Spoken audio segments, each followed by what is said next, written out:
What's going on, guys? It is your boy Cash, and we are here to discuss a little bit, sorta, kinda, not at all.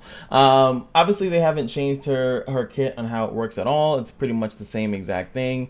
50% chance here, 50% chance here, still 50% chance even when you awaken it. And then her alt is the same. Soul Burn to increase the damage. We're gonna have to see the damage totals. Like the back inner workings of how this works. So what's really important here is not her at all. I mean, people are gonna summon on this banner just to get her if perhaps she comes out. But I think more or less people are gonna be summoning for creation and destruction. Now, creation and destruction is very fun because they call the artifact Cho and Mao, but it's not called whatever. But that's probably the name of the two scissors because they're two swords separately and then you put them together and it's a scissor. But it's very interesting what this is. So at level 1, 10% chance for a skill cooldown not to occur. So as it says here, the artifact Cho and Mao gives the caster the chance for a skill cooldown to not occur. If this artifact is successfully applied, then the player may use the same skill again on their next turn. Heroes that can deal high amounts of damage can utilize this artifact the best. Now let's keep in mind that what they're saying is that not all your skills. So let's say you S3, then you S2, then you S1, then your S2 and your S3 are not going to work. So this is pretty much only for your S2 and your S3. You use them and then they actually go on cooldown. They don't go on cooldown if it triggers. 10% chance to trigger, right? So that sounds really good. I mean, it is really good, but is 10% that good? So I think the best way to see how good that is to compare it to other artifacts that have pretty low chances that you seem to think trigger a lot. All right, so I got a few examples here. First of all, this website, whoever made this website is gorgeous. It's like the Epic 7 wiki. Woo! It's gorgeous. So I had a couple examples here. So Abyssal Crown, if you guys know, base is about 12%. And then if you can see here, it's 24% when max. This is a 5-star, and it's pretty much the same level, 5-star artifact, very hard to level up unless you get the thing like that. So you would see this happen a decent amount of times. Obviously maxed out 24, the other one is maxed out 20. So there is that. Of course, we got the infamous Dust Devil. Dust Devil is one of the ones that you see proc a lot, even when it's at base, which is about 5% more than the base of the other one. When people would have a level 1 Dust Devil, it would still proc a decent amount of times. You'd have to think, right? And then when you see someone with it max 30%, still proc. I'm trying to compare pretty much how often do you really think it's gonna happen? And I think it's gonna happen a decent amount. But what's really gonna happen more is something like Ilbris Ritual Sword. Now, if you guys are thinking about meta bending, this is what meta bending is. Now, this artifact here, as you guys know, starts off at 10 and is 20. But when the opponent has it, starts off at 100, ends at 200%. That is how this is gonna work. And that is actually the same as this. This starts off at 10, ends at 20. So if you guys are thinking about the loveliness that is the PvP meta, and yeah, putting this on your Luna will probably almost 100% give you, on the fence, right? Give you the double S3 proc. It's gonna happen just because that's just how even the Ritual Sword. You see how often that procs on the defense when you're fighting against someone that has it. So that's pretty much what I'm saying. Like, it's gonna trigger for you a decent amount of times, 10%. But when you think about the Ritual Sword and how often that triggers, but the Ritual Sword obviously triggers more because it can trigger off AoEs. So like each individual character that gets hit has a chance for the Ritual Sword to trigger. So this one is just when you have a move, it has to be the S2 or the S3 on top of that. So it's going to be you're going to see it a lot less because one, the character has to get a turn.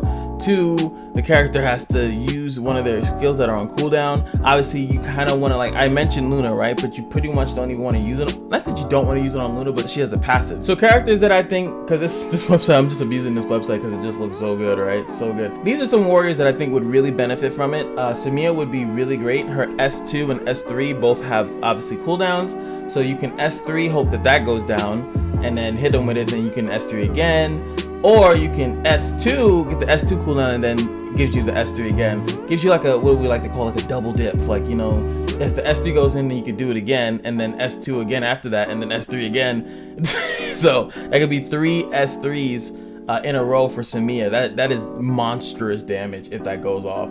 Of course, and like I said, she can S3, S2, get that off cooldown, and then since she just S2'd, she S3s, and then the S2. Samiya, this artifact is pretty much Samiya's, like 100%. She's definitely one of the best characters for it, to be completely honest with you. A lot of people, I think, are gonna use it on Dark Corvus. I do know that for the automaton, but the baton tower, a lot of people would love Corvus to pretty much get his ult right back again, but then he's gonna lose his camo stick. But it's still a pretty good option if you really think about it. Like, that's actually crazy. Gunther, no, I'm just kidding. Kisei, Judge Kisei is pretty good. I actually thought she was a thief, but she is a warrior. Tigeret would also be a really good one because of her S2, S3. Again, like I said, pretty much any character in which they have 3 moves I think is the best, because then you have the S2 and the S3 to have a chance on it. If you're only hoping for the S3, I feel like that's a waste of an artifact. That you're only hoping that happens at a 10% chance, because the odds of obviously you getting multiple copies is low. But it's just kind of weird, you know, if you're thinking about like the odds of actually getting it. Like, some people would think like, oh, Ken is kind of okay, I would say, with it, because he can S3 them, but he can't S3 immediately, you know, so he has to gain his stacks back up. So you're pretty much only hoping the S2 comes back, because the S2 is really good because it's a guaranteed guard break if he has his passive up. Well, his passive, his weird buff, right? Whatever they call it. If he has that up, then it's okay. And then he can S2, he gets speed buff, and then he can S2 again with speed buff. It has a really good guard break chance, but I don't know. Same thing with any of these other characters, like Lorena. Like, I know people are like, what about Lorena? Like, you know, because she can S3 again, but I think that's already in her specialty change, if I'm not mistaken.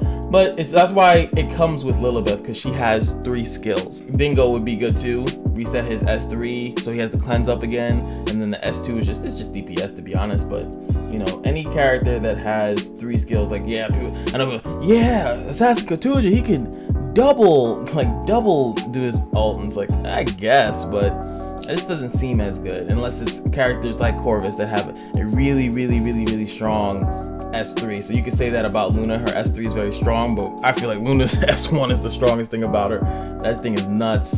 KSX Axe, yeah, you could just say that, oh, you know, do that S3 twice. It's like, I guess. Those are my picks. And if Kisei is a warrior, I always thought she was a thief, you know, but yeah, if she's a warrior, that's really good because she has 3 skills, you know, so she can reset your cooldowns and then do it again.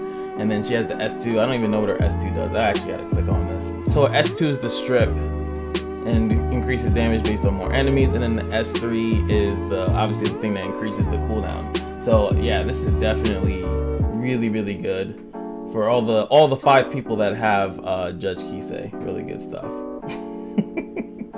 So bad guys, not that bad with it. And of course, last but not least, Euphina, which for some reason I guess I wasn't scrolling down all the way.